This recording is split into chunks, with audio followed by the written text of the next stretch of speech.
Hey villagers, thank you so much for tuning in to today's video. We are going to be doing Noah's 9-month / 10-month baby update. Yay! Yeah!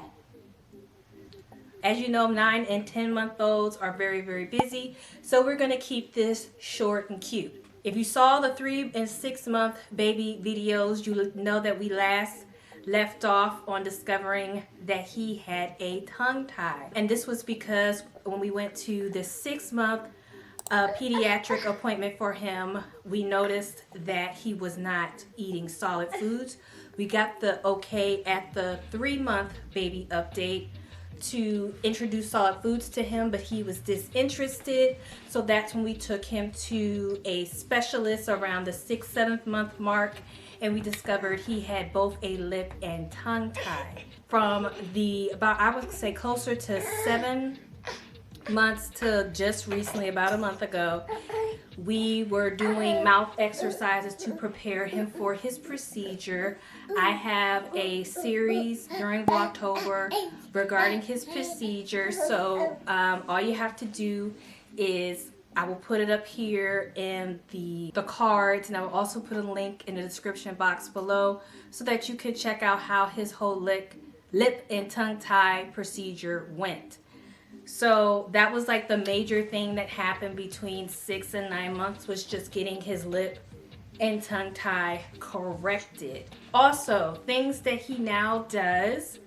So he started saying dada. Obviously, most babies say dada at first. I think that was around the 7th to 8th month mark.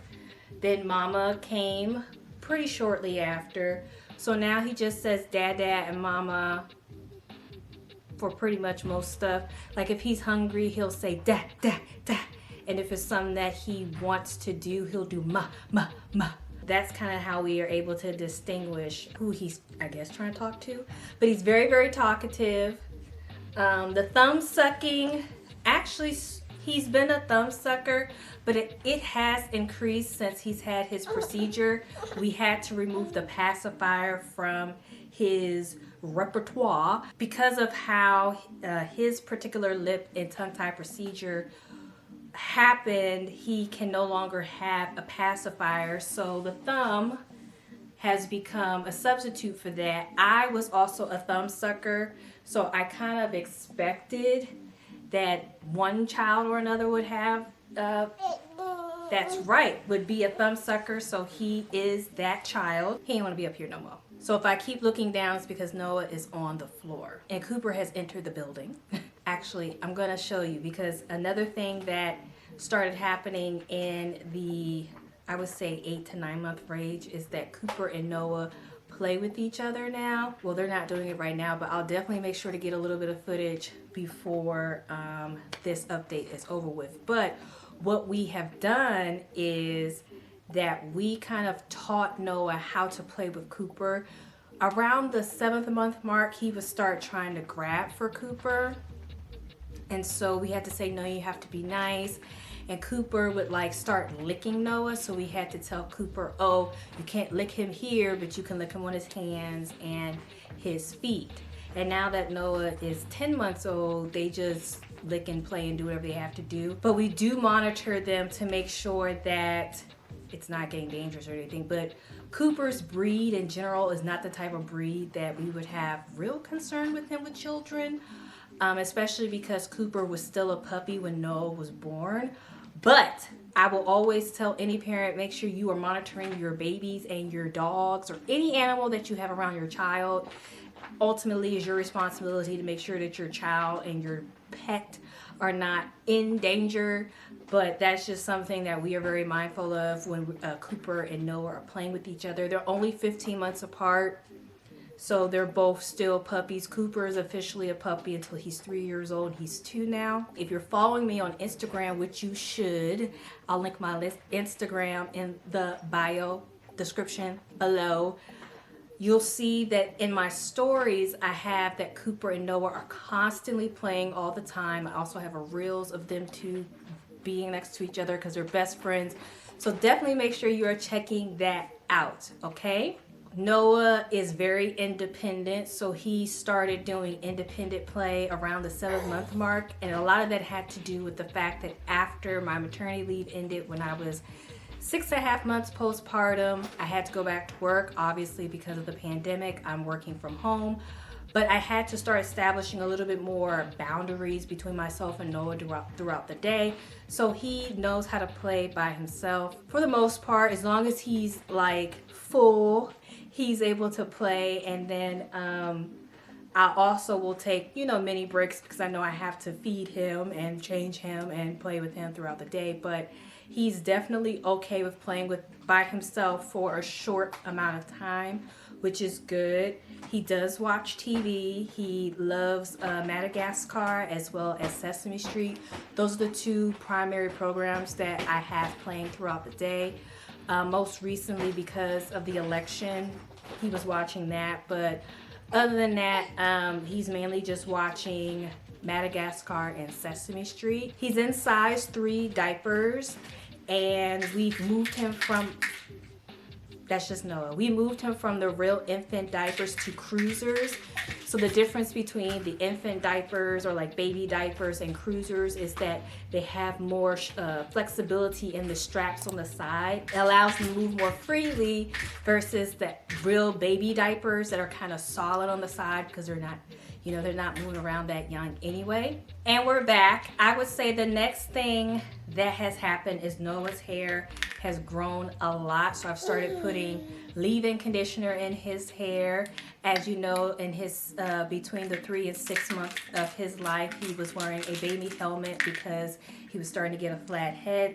So a lot of his hair had left at the time, but his hair has been growing out quite a bit. So we definitely make sure to, after we wash his hair, put some leave-in conditioner. I guess that's the natural hair mama in me. Another thing is that we've started to brush his teeth. He has 8 teeth because he's been teething for a while now. So he has 8 teeth. So I have just on my own started to introduce the brushing.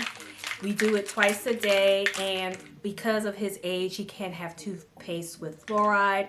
So I just use the brush and I go in back and forth, and then the top 4 back and forth. And we've done it enough now where he understands that it doesn't hurt him. I don't do it for a long period of time, but it's just so that he's, used to brushing the teeth. And so what my husband and I have had to do is we'll start brushing our teeth, and then we showed him that we're brushing his teeth. So now he knows that we're going in to brush his teeth and it doesn't hurt. The pediatrician didn't tell us to do it. It's just that he has 8 teeth, and I'm like, okay, he's eating a lot more solid food now. We need to brush his teeth. So that's something that I just started doing more recently with him.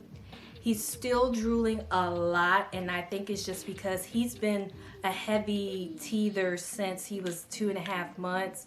So now we just keep a bib on him to ensure that he's not getting that rash. I mentioned in his 6-month baby update, if you notice that your baby has like a rash around their neck, especially if they're under the age of 1, it could be a yeast infection. And it's pretty common because of all the saliva. They have really, really thick saliva, and that can give off bacteria that will lead to a yeast infection. It's pretty common. We still have the cream for that, but because we've been keeping the bibs on, it's been doing a really good job of making sure that he doesn't get that rash or anything around his neck. Foods that he has eaten, especially in my situation, I try to expose Noah to as many different types of foods as possible. This is around the age where you want to introduce them to a lot of products so that if they do have an allergy, right away. So foods that Noah has actually eaten are things like bacon, like low sodium bacon, pork chops, mashed potatoes, home fries, French toast sticks. We've definitely given that to him. Eggs, chicken, pasta. He's also, he eats baby food from time to time, but whenever we're eating something, which is not baby food, he's definitely eating that. So the next set of foods that we're going to introduce him to would be like avocado. Obviously, because of his age, you can't introduce seafood to him quite yet, but peanut butter is the next avenue we're going to venture in. We did notice when we gave him pancakes that are like from the pancake mix, he did have a slight breakout from that, so we know that at least for right now, we can't give him pancakes, but the French toast sticks, they do just fine. We get the cinnamon flavor and he likes that. He's eating short ribs, egg noodle pasta, you name it, I've given it to him. And again, the goal is just to make sure that he doesn't develop any allergies. He's eating kale and collard greens. The only thing we haven't given him are like asparagus, because I don't quite think those are foods that he can eat at this time. But during my pregnancy, I ate everything, so I'm making sure to do the same thing on the outside. Now, when he becomes 12 months old, so his 1 year update, we will be testing to see if he still has a milk protein allergy. And if he doesn't, then we can move him to regular milk. Yay! But right now, he is still on the soy-based milk Nutramigen. You want to show him your teeth? No? Okay. I taught him how to wave, so he knows how to wave to people. He only waves at certain people, so.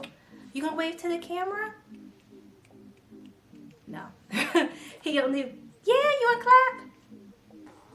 So I taught him how to wave and clap, and he usually will only do it for like his dad, my husband, or I think maybe my sister and his brother. Those are like the only people he will constantly do it for. Everybody else is like 50-50. The last few things that I wanted to bring up is just that he's out of his bassinet, but at this time we are co-sleeping. We try to put him in his crib, and because of how the crib is situated, I am not able to put Noah in the crib, and it's just because of where the crib comes to my chest. I've gotten a step stool, and it's kind of like I throw him in there, and because most of the time it's just me here, I can't put Noah in the crib without like flopping him in there. So right now we are co-sleeping. That's one thing I did want to kind of bring up real quick. So when you're shopping for cribs, make sure that if you're a petite woman like myself, so I'm only 5'1.5" inches, make sure you find a crib that allows you to put your baby in without assistance. He sleeps 8 hours throughout the night, which is excellent, but it's just that, you know, we're co-sleeping now. So hopefully we are in the process of trying to see if there's like another type of crib or like a temporary solution to get him out of co-sleeping with us. But because most of the time I'm here because my husband's at work and he's the only one that's really tall enough to put Noah in there, that's what we gotta do right now. Yeah.